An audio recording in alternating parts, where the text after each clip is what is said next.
இயேசு கிறிஸ்துவின் நாமத்தினால் உங்களுக்கு என் அன்பின் நல்வாழ்த்துக்கள்.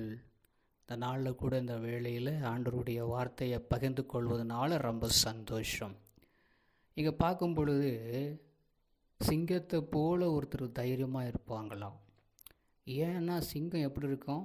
எதுக்குமே பயப்படாது. அது காட்டுக்கு ராஜாவாக இருக்கும். எல்லா விலங்குகளை காட்டிலும் அது ஒரு பெரிய ஒரு பயங்கரமான ஒரு விலங்காய் காணப்படும். ஏன்னா காட்டுக்கு ராஜான்னு சொல்லி நம்ம கேள்விப்பட்டிருக்கிறோம்.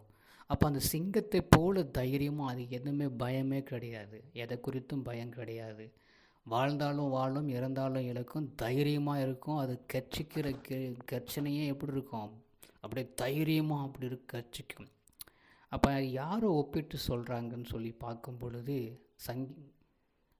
வசனத்தை பார்க்கும் பொழுது நீதிமொழிகள் 28ஆம் அதிகாரம் 1வது வசனம் கடைசி பகுதி.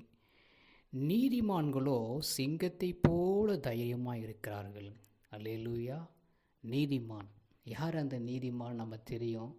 ஆண்டவருடைய இரத்தத்தால் கழுவப்பட்டு அவருடைய வார்த்தை வசனங்களை காத்து அவர் வழியில் நடக்கிற ஒவ்வொருத்தரும் நீதிமான் தான்.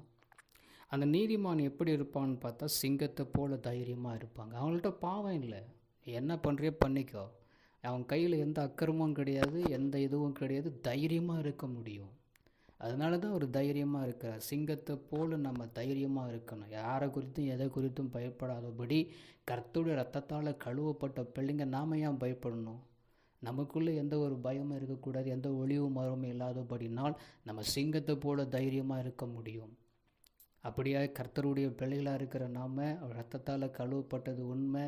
நம்ம சிங்கத்தை போல் தைரியமாக இருக்கணும். நம்ம எல்லாரும் ராஜாவுடைய பிள்ளைகளாக இருக்கிறோம்.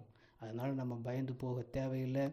கர்த்தர் நிச்சயமாக இந்த வார்த்தையின்படி நம்மோடு கூட பேசியிருப்பார். நம்ம ஜெபம் பண்ணுவோம். தகப்பனே, உமக்கு ஸ்தோத்திரம், துதிக்கிறோம்.